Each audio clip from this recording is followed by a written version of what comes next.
আমাদের মাঠে একদিকে মানুষে তার ওসিলাতে তার ঘামে সে কেউ ঘাট পর্যন্ত কেউ কোমর পর্যন্ত কেউ তার মুখ পর্যন্ত কেউ কান পর্যন্ত সে তার ঘামে হাবুড় খেতে থাকবে আর অপর দিকে এরা দুনিয়াতে করে গিয়েছে আক্রমণ লিখা এদের মেম্বার লাগাবে নূরের মেম্বার সেদিন তারিখ করবে আপনারা সেদিন আরামসে নূরের মেম্বারে বসে থাকবেন আল্লাহ কি হয় দেখি আরো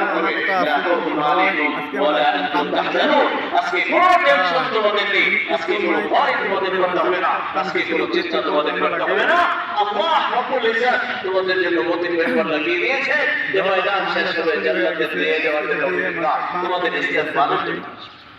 তোমাদের অভ্যস্ত এই দাওয়াতের মেহনত যে আমরা মানুষকে আল্লাহর দিকে আহ্বান করি আর আল্লাহকে মানুষের দিকে মানুষের করিব করার চেষ্টা করি আর দাওয়াতের মেহনতে কি বলেন সবার ভালাই চাও।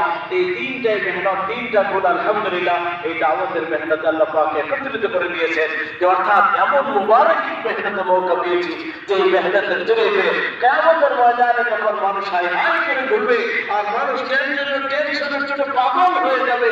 যেদিন বর্ণনা করা হয়েছে যে গর্ভধারণী মা তার বাচ্চাকে হারিয়ে ফেলবে, দুধ পিলানেওয়ালি মা তার বাচ্চাকে ভুলে যাবে, সেদিন সে আরামসে বসে থাকবে মোদির মেম্বারে নূরের মেম্বারে থাকবে। এই যে তোমাদের অন্তস্থ আমরা কি চাই না যে কিয়ামতের ময়দানে নূরের মেম্বারে আমাদের আসস্থান হোক? কে কে চায়? সবাই চাই তো। এই জন্য তো আমাদের মেহনতকে জিন্দেগির মকসদ